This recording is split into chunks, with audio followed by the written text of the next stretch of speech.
Hello and welcome to another edition of Football Express. I'm Stephen Looney and joining me in the studio today are Tim McCann, Gerard, Lyttle, Mark McIntosh. You're all very welcome as ever, gentlemen. Quick recap of the weekend results in the Sports Direct Premiership. Last Friday, September 26th, Bangor 0, Linfield 3. The next day, Saturday, September 27th, Ballymena 0, Dungannon Swifts 2. Cliftonville 1, Portadown 2. Coleraine 2, Carrick Rangers 1. Glenavon 0, Crusaders 2. Looking ahead now, this weekend in the Sports Direct Premiership on Friday night, we have two games, Linfield against Crusaders and Cliftonville against Glentoran. Then on Saturday, Bangor against Coleraine, Carrick Rangers against Ballymena United, Dungannon Swift versus Larne, and the Mid-Ulster Derby, Portadown versus Glenavon at Shamrock Park. Tim, I'm going to start with you if that's okay. I have it here, the full-time four lead the way at the top of the table. Glentoran have 20 points from 8 games, Larne and Coleraine 19 points from 8 games, and Linfield have 16 points from 7 games. I want to start with the Belfast derbies on Friday night.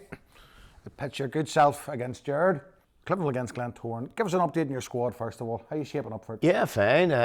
Obviously our game was called off at Saturday against Larne. I think it was about 45 minutes before kick-off. Boys were coming out for warm-up and the referee, to be fair, probably made the right call. There was water lying on the pitch. It was heavy rain for a period of time. So boys have a bit of a rest. Any niggly injuries that we had, I think we're over, and we hopefully have a couple of boys coming back that have been out long-term injury. Hopefully coming back into the squad, maybe doing some full-time training again. And yeah, the squad's looking decent at the minute. Missing Daniel Larne obviously done his hamstring against Coleraine, but it's probably the only one at the minute. Thanks, Tim. Gerard, an update from Cliftonville? Yeah, I think we have the same. We've just the usual suspects out.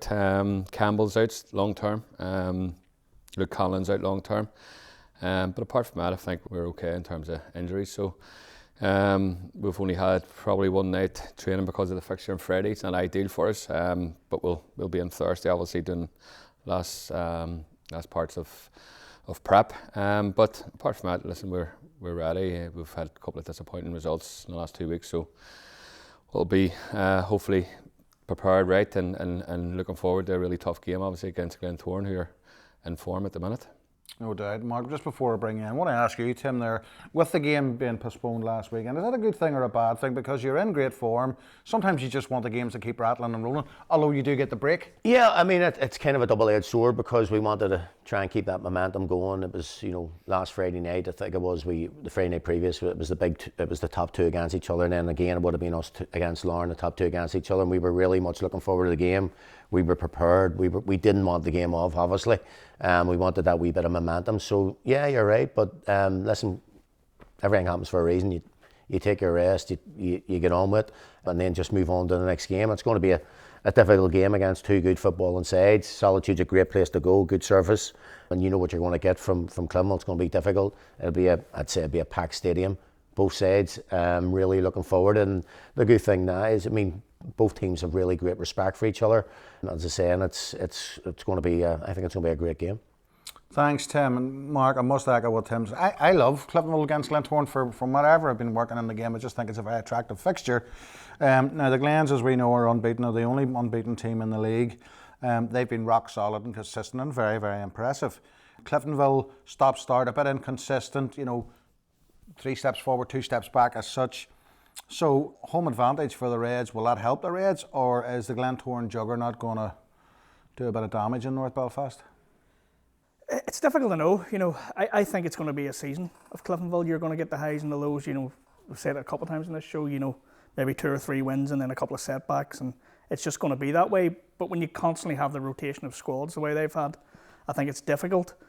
Whereas you look at Glentoran, they've added people this year, but there's been building blocks put in place since Decky came in. I can't see anything other than a Glentoran win, I have to say. I've just been impressed by so much this season. At the start of the season, they were winning games by the odd goal, very tight games. Since then, we've seen a bit of flair from them. Jordan Stewart lighting the place up. Pat Hooban can score goodness knows how many goals. And the fact that we saw in the Coleraine victory that they come from behind. And I wasn't sure necessarily they had that in them. Certainly, because Coleraine had a lot of momentum. Everyone's talking about them. Glentoran just got the head down, did the job. I just have been very, very impressed with the Glens, and like I said, I can't see anything other than a Glentoran win. Well, thanks, Mark. I'm going to go to Tim now first before we bring you in, Gerard. Mark's talking about character there. He says, and you've shown it against Coleraine, a hell of a victory.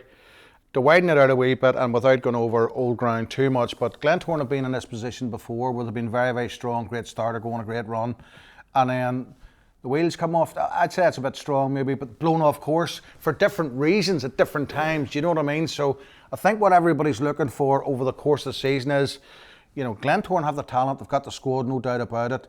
Not course and distance winners. Have they got the character to see it all the way through? I think there's a different mentality this year, and I think it's down to the characters in the changing room. The amount of people in the changing room now that have won league titles, have won League of Ireland titles, have won numerous trophies, played in Europe.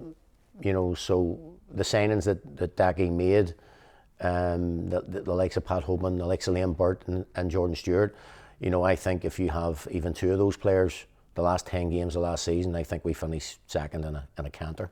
I really do. We now have players that can win games on their own. But the most impressive thing for me watching is the attitude of the players when they're out of possession. It's the dirty stuff. It's the when you don't have the ball. We were no doubts. We had a chat at half time in Coleraine on Friday night. We had no qualms about coming back and getting back into the game because we knew the character of the boys.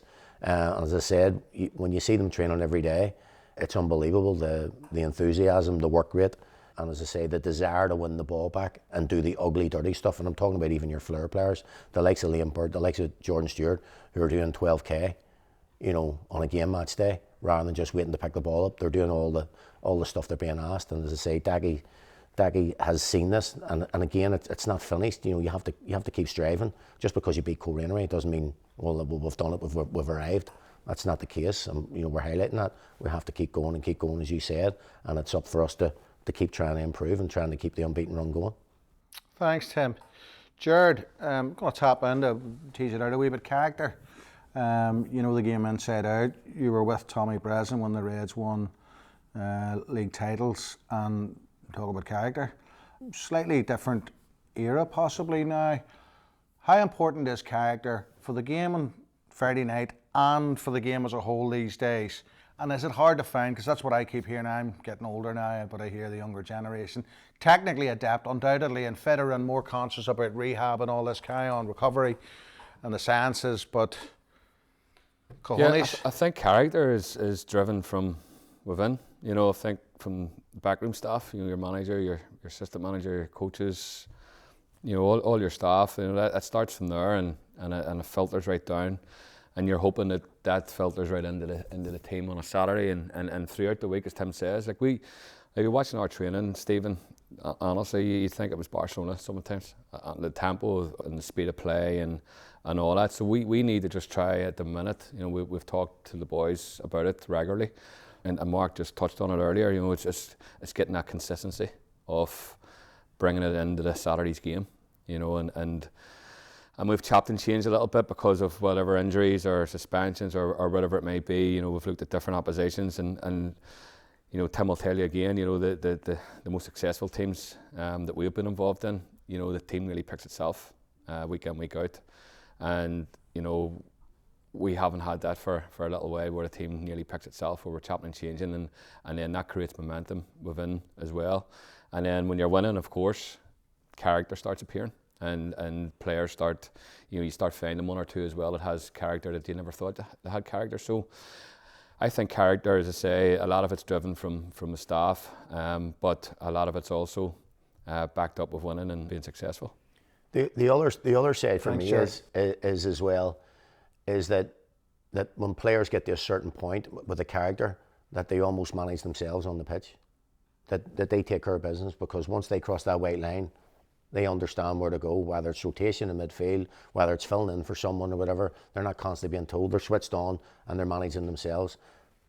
And the team that you just spoke about under Tommy Breslin, those players knew what to do. They knew what to do. Didn't have to listen to Tommy and Gerard all the time. They just went and done it. And that's where you want to get to. That's where you want to aspire to get to. Where once they cross that white line, that team manages themselves. Undoubtedly, Tim. I'm not sure that exists in the modern game in the same way as it used to many years ago. Mark, just before we go on to the other games as well, we're talking about character and by the way, your point earlier on was absolutely spot on. Ever since you and Jim went in there, it's every year, it's changing, new personnel, you have to start again. The thing I picked up on there is you really need character in the face of adversity. That's when you need your leaders and your warriors to stand up. Anybody can play good football when you're 2 and 3-0 up. It's when you're 2-0 down, that's when you want to see the whites of their eyes in your team. Now, adversity. Cliftonville have already faced it. In previous seasons, they've come over it, has overcome it as well. How will Glentoran deal with adversity? Because there will be adversity somewhere along the line. That, for me, is key to Glentoran's hopes of a title success. Yeah, I think everyone's saying that, it's let's wait for the first defeat and see where they go from there. But I have to agree with him. Just what I've seen so far and speaking to people, there seems to be a different atmosphere around the club. Signing specific type of people as well as players, I think, has been a big thing for the Glens during the summer. But we don't know until it happens. The Glens, they will have hit a sticky patch because it happens to everybody. It happens to champions every year too. And it's going to be a big test. In previous years, they haven't passed that test. And, it's been brutal to watch. But I just think there's something different building.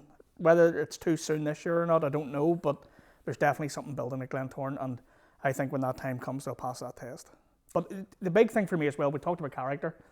In terms of these types of games, though, discipline. Discipline's going to be a big thing. Players are going to have to hold it together. It's very easy to get lost in the moment as well, but I think whoever keeps their discipline as well has a big chance of winning this game. Indeed, there are many factors now. Thanks for that, guys. We'll move on a wee bit as well. Other title contenders, you think they're the reigning champions. Linfield playing the Cruise at Windsor Park on Friday night. I have it down here. Are the Blues fallible? Can they be got at? Ballymena beat them. But as ever, David Healy's team bounced back. Crusaders, we know, have a youthful side, are showing some glimpses of form and something bubbling there maybe. Can the waspish Crusaders frontline trouble Linfield's backline? Mark? Yeah, they can, there's no doubt about it. Adam Brooks, Fraser Bryden, they've shown what they can do so far. But again, it goes back to that consistency. And when the Crews have changed so much of their team, I don't think you ever really know what you're getting from Crusaders. That's maybe a difficult game for Linfield to prepare for that reason. But Linfield, I saw Linfield at Bangor last week, and to me it was a properly professional performance. Off the back of losing to Ballymena, off the back of Chris Shields being out for the season, that was a huge blow. But they scored an early goal, then they followed it up with another one, and then were very professional and scored a late goal. I just think the Blues are looking okay at the moment. I think they can be got at, but I think every team, everyone's talking about Coleraine, but you can see they can be got at too. So I think everyone can be on their day. And if the Crews play to their potential, then of course they can win the game. I'm not overly sure you really know what you're getting from Crusaders, and I don't even think they know what they're getting from Crusaders. Thanks, Mark. Maybe a bit lightweight or a bit young as well. Gerard, Crusaders and Cliftonville, kind of not for the first time in sort of a similar position, in so much as we talked about the full-time four leading the way at the top of the league, and we're talking about investment as well. We know that Cliftonville are currently going through the processes of looking at investment. We know that Crusaders are going to put at least 2 offers of investment to their members. That's neither here nor there for you football men. But what's it like out there, Gerard, when you're trying to compete with the big boys, the likes of Coleraine, who we know are flashing the cash? Larne, Glentoran has to be said as well, and Linfield are paying good money as well. I'll have to be honest, for me as a coach or manager or assistant manager, very envy. Tim and Dackie and Paddy and that have day-to-day stuff with our boys in terms of preparation. Our preparation's squeezed into 3 nights, really 2 nights. Thursday night's a late night, obviously due to preparation for Saturday. So we try and manage that as best we can.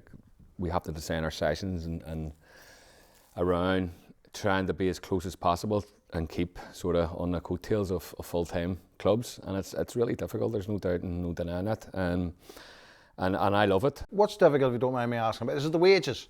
Well, of course, absolutely. Well, if you break it down, players, if you're attracting players, if I'm trying to sign Tim McCann, for example, and we've spoke to him Cost first. you a few quid.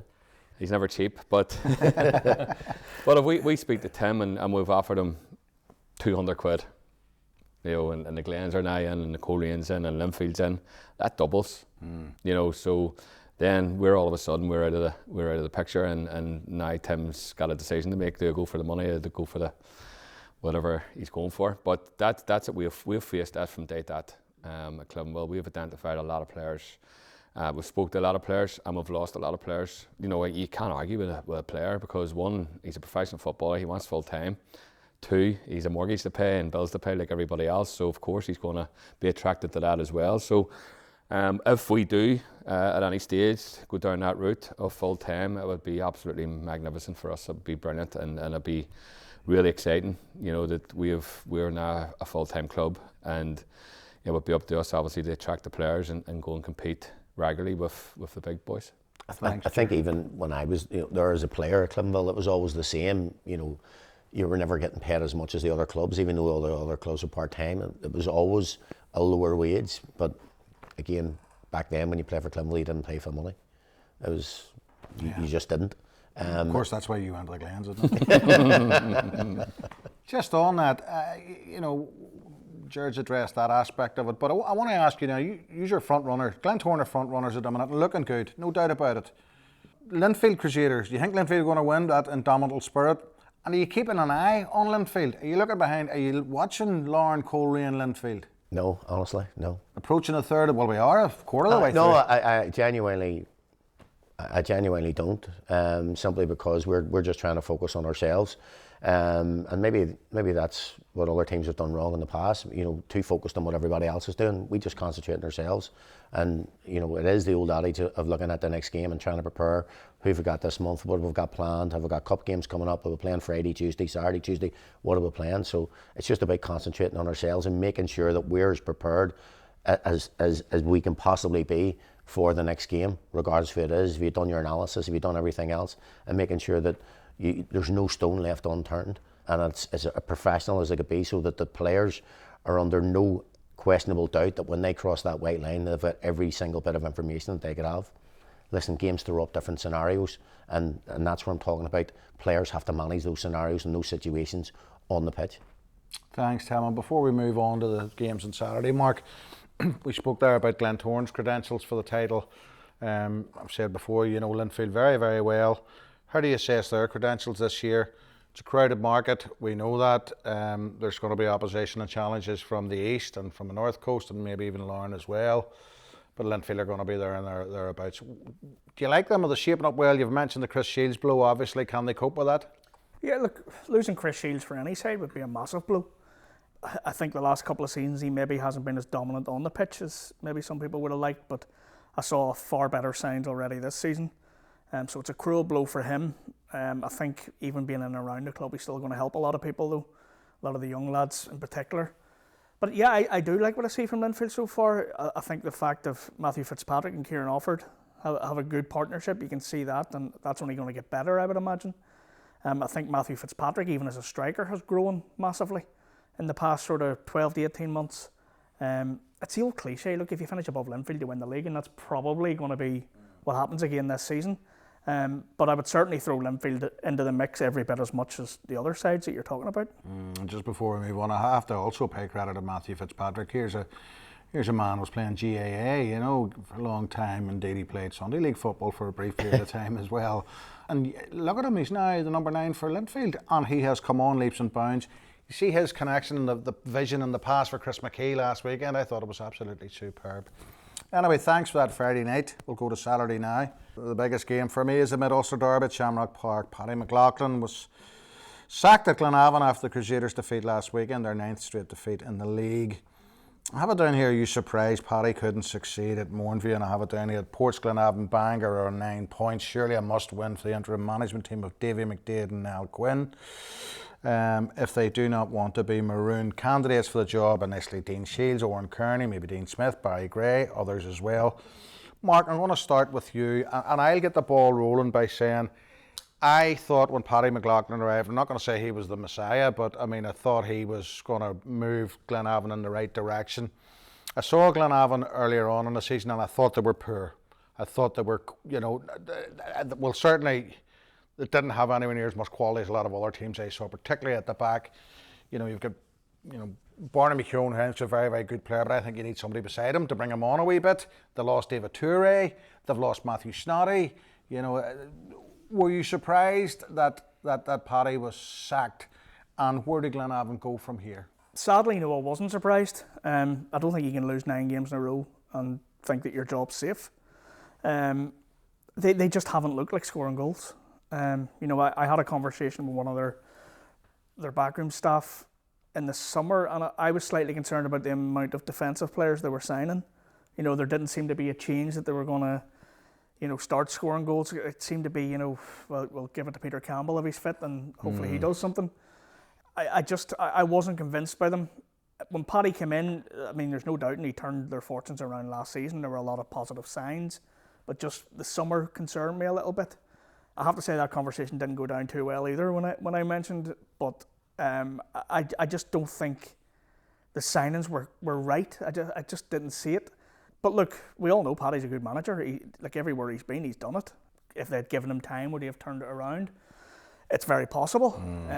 But let's remember, Glenavon have a habit of this in the past couple of years now. They didn't give Gary Hamilton time, and they sacked him, and then Stephen McDonald didn't get time either. So I'm certainly not surprised, but whoever comes in's got a hell of a job on their hands. Like I said, they're going to have to look to January to bring people in to try and score goals. And as some of the people mentioned, you've got experienced people mentioned, the likes of Oran Kearney, to say even Dean Shields is experienced now. But I think there seems to be a lot of talk around Michael O'Connor at the moment, which to me that's a big gamble. Michael O'Connor, great career in England with Northern Ireland, coaching career, and he played for the club and all of that. I get it, but to me, just the situation they're in right now, and come Saturday evening, they could be 12 points adrift. I just think they maybe need that bit of experience to come in now. But they had experience with Paddy, and had experience with Gary Hamilton, and had experience with McDonald. So why couldn't Michael O'Connor do the job? Maybe a coach stepping up into a manager's role is maybe what they need. I don't know. I'm just saying that they've had that. I've watched numerous games of them. I was in the studio a couple of weeks ago in Radio Ulster, and I was watching their game against Larne. I thought they were fantastic, honestly. Did they ever look like scoring though? They had a couple of chances. They were very unfortunate to lose that game. I think it's individual errors, and Gerard will tell you, listen, I don't think it was a lack of effort in any shape or form in any of the things that I've seen. I think it's just little silly mistakes. And that day, the keeper was fantastic, and then he comes to punch a ball and 4 minutes to go and misses it and lands on Ridley's head, I think, goes in the back of net. And you could just see the deflation because they'd give everything they had. And I don't think it was... I think they'd give everything for the manager. I just think, as you said, maybe it's that bit of quality and maybe just not scoring the right time. The other game that was seen was they played Coleraine, and they were well in the game, and it was 1 each. And the Coleraine were under the cosh, and Glenavon were at them, and Glenavon got a man sent off. And then that's when Coleraine got the winner. So you see, again, and you guys are winners, right? And we always hear, winning, it becomes a habit. So can losing. Yeah. And I think that Glenavon have been caught out a wee bit. Dungannon were in the same situation. They managed to get a win and climb themselves up a wee bit and scramble away a little bit. Well, 3 wins. Glenavon, yes, they did improve from earlier on in the season, yes. But it just seemed that their confidence was low, or whether they were hitting a crossbar or whatever else. Now, Gerard, I'm going to bring you in here because, again, I would probably put Glenavon in the same sort of bracket as Crusaders and Cliftonville, as in good established clubs, well supported, good people around them, don't have the money to compete, and it's very, very important now. And there's been a lot of fluidity around the Glenavon board, as we know. Unfortunately, we lost Adrian Tier, and most recently Dr. Stephen Best has come in. So, I don't know, Gerard, tell me, from not asking you yourself, but inside the game of football, right now is Glenavon an attractive prospect for a potential manager? Absolutely. They're a massive club, always have been, always will be, well supported, as you said. And when you look at their squad, they're actually not a bad squad. When you look at their squad, they're not bad. I get what Mark's saying as well. They did, and maybe that was Paddy's way of thinking, where if I can build from the bottom and build the base and just keep learning it, and we're bringing in so many defenders. I think in the end that probably killed him, because he was caught out between do I play 3 at the back? Do I play 4 at the back? I've got 3 centre backs. I've got 2 centre backs. And there was a little bit of a chop and change. We played them, and Tim's right, and I agree with Tim saying, like, they give us a tough game the day we played them as well. And you know, it wasn't a team that was, you know, where you thought they've down tools on the manager, or you know, they're not playing for the manager. I think personally, maybe, and again, these you're always one game away from either getting sacked or turning it around. You know, they have a big derby game coming up. That could have been the turning point for their season. You know, if they got a win against Portadown, big rivals, big support, that could have galvanised the boys. It could have maybe kicked them on a little bit. They could have got their first win, and maybe things would have been different. But Paddy hasn't had that opportunity, and it's a tough decision, obviously, for board members to make. But 9 games, you know, when you haven't won, it's hard. I agree. Sorry, if you think back 3 years ago, 4 years ago, Oran Kearney was in the exact same position with Coleraine. And the only 9 years ago? Whatever it was. Yeah. The only difference is he got the backing Colin McIntosh. and completely turned it around. Absolutely. So, you know... Now, in fairness, I agree with you, and that's a very fair point, but in fairness, and I remember Oran what he was doing. Do you remember he was trying to replicate the Cliftonville Crusaders model of younger players from the area, and Oran did that, and Colin McIntosh could see a future. I'm not sure it's the same at Glenavon, because you know, they don't, as far as I know, have that clutch of local young players. They've got players from here, there and everywhere. Mark, just on that, and I mean, Gerard, another thing I have to say again to sympathise with them is, I know Glenavon were trying their best to sign quality players in the summer, and they were outbid. You know, perhaps even by Clifton. Well, we were actually outbidded by we were outbidded with one of their players that they did sign. Funny enough, so well, 6 of one, half and again, I agree with what you're saying, and I think, and it's something that I've mentioned before about this league and about clubs and chairmen and directors. I do think you get a fair crack compared to down south. You know, I think down south the triggers pulled right like within a season, and I think you don't really get time to build a club or build a team. We're here, I think, in this league, you tend to do get a wee bit more time, and to stand by and stick up with you, and it's so. I'm sure that it's a horrible thing to see any manager getting sacked, and I'm sure it wasn't an easy decision made by Glenavon. Thanks. Just to finish on this, Mark, do you think that the board will appoint or would like to appoint a new man for the Portadown game, or will they leave it as a sort of a free hit? Because if a new man goes in and loses to Portadown, perhaps he's on the back foot originally, whereas, you know, if you leave it till next week or whatever, you know, it's not such a big game. No, I think it will be after that game, for exactly the reason you say. It's not a good start. I don't think any new manager wants to start like that. But, you know, they're under pressure. They have to get this one right, you know, because, I mean, we have to be frank and honest about it. The last 2 haven't been right. You know, Gary Hamilton was there, 12 years or whatever, and the next 2 are here like a year or whatever. And to me, that's an issue with Glenavon, the board, the club, whoever. You know, it's not always all on the manager. It's very easy just to blame a manager for things like that. And I do genuinely, I think Paddy would have turned it around. I just don't think... You mentioned Oran Kearney, and that's probably a good shout, but the difference was Oran Kearney had a chairman who, when he made a decision, that's where the club went. They trusted him. I think Glenavon's a different thing. You know, everyone on the board has their say and wants their say. So I don't think even as a chairman at Glenavon he could have stood up and said, no, I'm sticking with him, because I don't think that would have went down well at all. Well, we'll see where that gets him. Indeed, we'll keep an eye on that one now. The other 3 games on Saturday: Carrick against Ballymena United, Dungannon Swifts against Larne, and Bangor and Coleraine. And again, Mark, I'm going to hark back to something I mentioned at the top of the show. You've got Larne and Coleraine, who I expect to win against Bangor and Dungannon Swifts, and you've got Carrick Rangers and Ballymena, who have been going well and, you know, maybe drop points here and there. So I'm going to ask you sort of collectively, the full-time 4, as I said, Glentoran, Larne, Coleraine and Linfield. Are they the only 4 with a chance of making the top 4 as such? And if so, what are the aspirations for the likes of your Carrick Rangers and your Ballymena United, and even Dungannon Swifts and Bangor, who are just up? Look, yeah, I think the full-time clubs will be the top 4. It's not to say that someone can't put together a run, something even like Dungannon did last year. It's always possible. You know, Cliftonville have done it for years.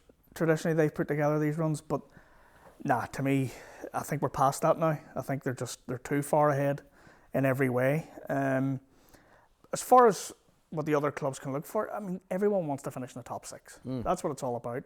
Even the top 7, if we're being totally honest, because it gives you a chance of playing European football. And I think that has to be the way. You know, Ballymena, certainly with the investment they put in the summer, would be expecting to finish in the top 6. And I'm fascinated by their season so far. You know, it's kind of what we talk about Cliftonville, you know, a couple of wins, a couple of defeats, a couple of poor performances, then they win again. And I'm just a wee bit surprised that they haven't got that momentum just yet. But to me, the top 4 are the top 4, and I don't think it's going to change for quite a while yet. And do you see? I said that I thought that Coleraine and Larne, 2 of the top full-time teams, I thought they would overcome Bangor and the Swifts. Okay. Yeah, definitely. Look, I don't think it's going to be particularly easy, but yeah, I wouldn't expect anything other than that. Gerard, what's it like out there when you're trying your hardest to get into the top 4? You know, and I'm looking at like how well has Stephen Baxter done at Carrick? How well have the old Crusaders players done? And I include Matthew Snoddy there in that as well at Carrick. They've been magnificent. Ballymena have been excellent as well. You know, but where are they going to end up? What are their aspirations? Is there a ceiling on their aspirations? Is it the same for Crusaders and Cliftonville and Glenavon and everybody else? Well, like obviously I don't know the ins and outs, but some of them clubs have invested well, and when I say well, they've threw a bit of dosh about, and you know they are expecting. I mean, everybody's scrambling for a top 6, aren't they? And top 7, and even now the League Cup becomes really important because there's a window of opportunity there that can get you into the playoff final. So it's really it's massive for the clubs, you know. And if you don't invest and if you stand still, you will get left behind, and that's just the way it goes. And at the minute, with 9 more clubs pushing for that top 6, that top 4, top whatever, and by doing that, they're now going outside of the country. They bring players in, and with that, the problem comes is handing the big salaries out, you know, and the demands, and then on top of that as well, Stephen, it's not just paying wages now. You're paying accommodations and things like that. So clubs are now having to invest in that. So, listen, I like it. It's exciting times for the league. I hope it doesn't go belly up for some, you know, in terms of investing so much and putting so much in, and if it don't reach their goals in terms of the league or Europe, then it's trouble. Thanks, Gerard. And Tim, I'm sort of taking on a point, and you're probably blessed, Glentoran, in that you're part of the haves and not the have-nots at Glentoran at the minute. You have a wealthy benefactor and club owner. You can go again in January if you want to. Gerard hit the nail on the head. I don't think you stand still no matter where you are in the league, no matter if you're doing really well. You look at any of the top Premier League clubs in England as well, you know, it doesn't matter if they're winning leagues, you have to just keep improving. That's the nature. You always improve. And that's where you've got to be, that's where you got to aspire to. Just touching on the other thing about bringing English players in, sometimes yes you have the money, but you have to bring the right people in, because sometimes it takes players. The Irish League is a phenomenon, you know, it's not like any other league in the world, and sometimes it does take a lot of time for boys that are coming in across the water, be it Scotland, England or abroad, or further abroad, to try and adjust themselves to the Irish League. So, and I've seen it firsthand, so that's the other sort of pitfall that you're up against. I think we've been questioned. I know we've been questioned by our fans. Why are we not signing enough Irish League players? And that's the reason is the Irish League players that we would like to sign, we can't get near them. Financially, we can't get near them. You know, the demands is really high, and we're just out of that at the minute. So we're now having to take a little gamble, and players in England going on the back of somebody recommend them that we trust in the game. And not all the time you get that right, as you know. Like we've had a few that just hasn't suited how we play, or hasn't suited the style of the Irish League. And again, it's agents and scouts recommend, they'll do well in this league. We've heard it so many times, do well in it, but they don't know the league. Yeah. It's a tough league to come and play in. And it's quick. I think Tiernan recognised it when at Larne after about 4 years, 5 years, that it can't all be about. You need a couple of Harry Burrs in there. You need a couple of experienced players in the team that know the Irish League. You know, not saying that they're going to be flair makers and they're going to, but somebody that's going to get you to play a solid 7 or 8 out of 10 every single week, know the league, know how to play, know when to hook it on, know when to put a tackle in, that kind of stuff. Well, just before we leave us, and I'm going to come to you in a minute, Mark, but you two gentlemen who are involved in the game, man, given an ideal choice, Tim, you first, given a choice, would you rather have a proven Irish League player, or would you rather have a sort of a really somebody's played at a higher level, possibly across the water? Proven Irish League player. Really? Yeah. Okay, Tim, Gerard. I'm alright, definitely. 100%, Yeah, absolutely. It's a fair point, Mark, that they make, because maybe the boys can't say it, but I know that the average player, or your decent player that Gerard and Tim are talking about in the Irish League, a local one, you're talking about £700 a week now. Yeah. That's what you're paying. My own club, Crusaders, have got a different You model. can get any players, give us a shout. Well, Crusaders have had to go to Scotland and have done well. But now the problem is, and probably same as you, Gerard, Cliftonville have got some really good players from across the water, but maybe haven't been able to hold on to them. Yeah. And that's Crusaders' fear as well, that, okay, they're fighting rough diamonds, and then Linfield come in and swoop and pay them an extra. Look, I'll give you two examples. Everyone talked about Joel Cooper last year. To me, the driving force in Linfield was Jamie Mulgrew yet again, and probably Matthew Fitzpatrick. I look at Glentoran this season. To me, someone like James Singleton has been absolutely sensational. He's invaluable. Everything Invaluable. you want. Josh Kelly in training as well. Everything you want in an Irish League player. So to me, I would agree with the lads. I think that's what I'd want. But it's just the nature of Irish League football now. You have to look further afield. And the problem is, look, some of the younger lads coming through at Irish League clubs now are, let's be honest, they're average for where they're at right now in terms of playing wise, but they expect massive wages, and to me that's going to kill them eventually. We now, Mark, at the minute, we Tim will tell you, we've a really good academy and really good young players coming through, and there is one or two who'll miss the opportunity of going across the water. Of course it will, it happens. So it's important that we develop them and don't allow them to get lost. And give them opportunities, and I think we've done okay this season with them, like Joe Sheridan, for example. We have 3 players there who's been called up to the Northern Ireland squad, 121s, under 19s, 2 at 19s. That's before, I don't think Cliftonville that's really heard of. So we're now trying to push, and we recognise that we may have to rely on our youth product coming through and make sure we actually nurture them into the right way of coming in and potentially playing week in, week out. Fascinating subject, fascinating topics to discuss. We'll see, we'll keep an eye on things, in the short term and the long term. For now, Tim and Gerard and Mark, thank you very much. We look forward to a weekend full of action. That's it for now. Thank you for joining us. We'll see you the next time on Football Express.